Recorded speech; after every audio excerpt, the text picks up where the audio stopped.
So last summer I decided I wanted to get a destination job.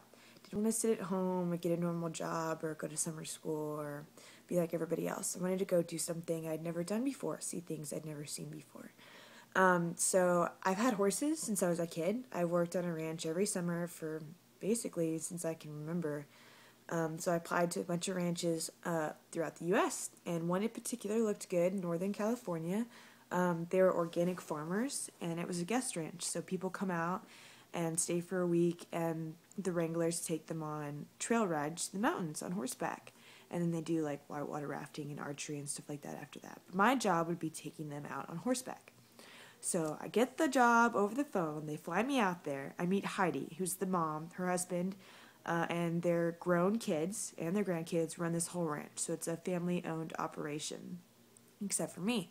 And I get there, they drive me 3 hours and in the mountainside to this ranch, and they show me the living accommodations. This is this hay barn with horses in it and everything. And I climb up the ladder into this little attic, not insulated, so it's like an oven in there. No power, so we had to have a 100-foot extension cord run down the ladder out into the field to the outside bathroom where there was a plug. So we plugged in our little bitty fan at night so we could have some airflow. Not what I'm used to. So in the mornings I'd get up at 5 in the morning, take people out on trail rides, it was the best time ever. I love horses, love people, and then I'd go in for my kitchen duty to clean dishes after lunch, where I'd spend most of my time with Heidi.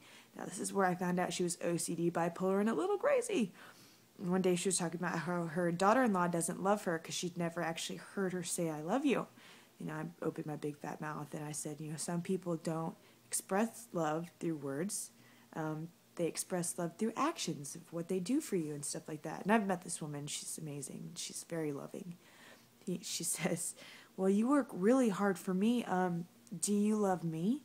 And I said, "Oh, no, Heidi, I'm sorry. I've been here for 2 weeks and you're my employer. I don't love you." She said, "Good. I don't love you either." So the next day I go on my trail ride and I come in for lunch duty and she says, "Danielle, how was your ride? How's your day? Oh, by the way, I don't love you.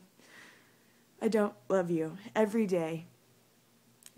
Regardless of who says that to you, if you hear that every day, it kind of messes with your head. And, I'm a 20-year-old kid, first time being really far away from home, without a cell phone, without any home contact. So it messed with my head. One day she goes out.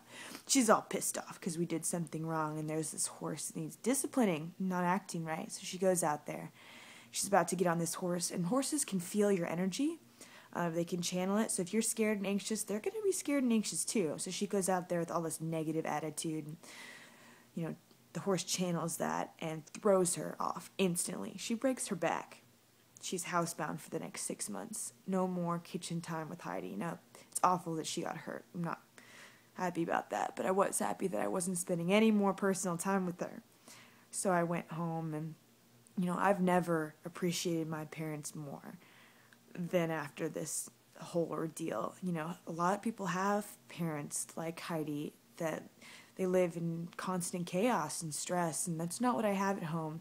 And I was so thankful that my parents aren't like that, and I'll never take them for granted ever again. And I went home and hugged them as tight as I possibly could. So I really did learn a lot from the ranch and from Heidi and her family. So it was overall a good experience.